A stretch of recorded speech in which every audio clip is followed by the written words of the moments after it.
In this video, I want to talk about the concept of fear and how we can use it to our advantage. Most of us try to avoid fear and use fear as the signal to tell us that we shouldn't do something that we want to do. And although fear is designed to help us in that regard, what I want to propose to you today is that we can use fear as the indication whether or not we're taking a big enough step or not. In my case, for example, I use fear as the guiding light that tells me whether the risk I'm about to take is a big enough risk or if I'm just staying in my comfort zone. And if I am not a little bit afraid of doing what I'm about to do, I go back and I rewrite and I aim a little higher. So in my case, fear is my friend in that regard, because fear keeps me alert. Fear keeps me present. Fear makes sure that I'm taking into account everything that I need to take into account in order to take the next step. So I don't avoid fear.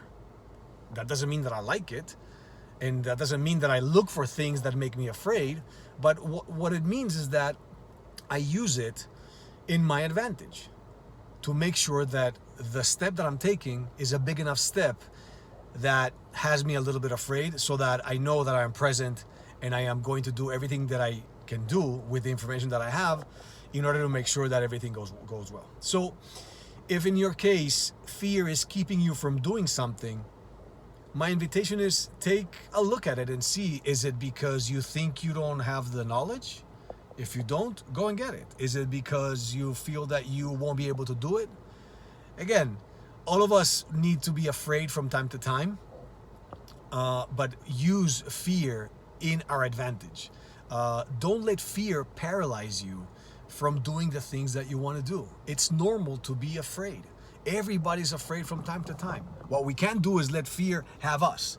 We can be afraid, but we cannot let the fear have us. So use the fear as a guiding light to tell you whether or not the step that you're taking, the risk that you're taking, is big enough to take you out of your comfort zone, but not so much that, it's going to end up in a bad place. If you're not afraid at least a little bit, go back to a drawing board, see if you can do something a little bit bigger that it will make you a little bit more afraid, but will move you in the right direction. Take massive action. Every day, do something in your business, do something for your life that makes you a little bit afraid, and that'll tell you that you're going in the right direction. This will help you also with your experience, and as we move along, fear never leaves. It's not like there'll be a moment where we're not going to be afraid anymore. We're always going to be afraid if we're taking risks, if we're moving in the direction of our dreams, if we're moving in the direction of the big things that we want to do. The other option is just staying home, looking at the ceiling, and who wants that? So if I have to pay for my freedom with a little bit of fear, I'm willing to invest in that. So I hope this helps you guys. Use fear as the guiding light to tell you whether you're going in the right direction or not, to keep you present, to keep you making sure that you're taking everything into account that you need to take into account, and that you're moving in the right direction. All right, I'll see you in the next one.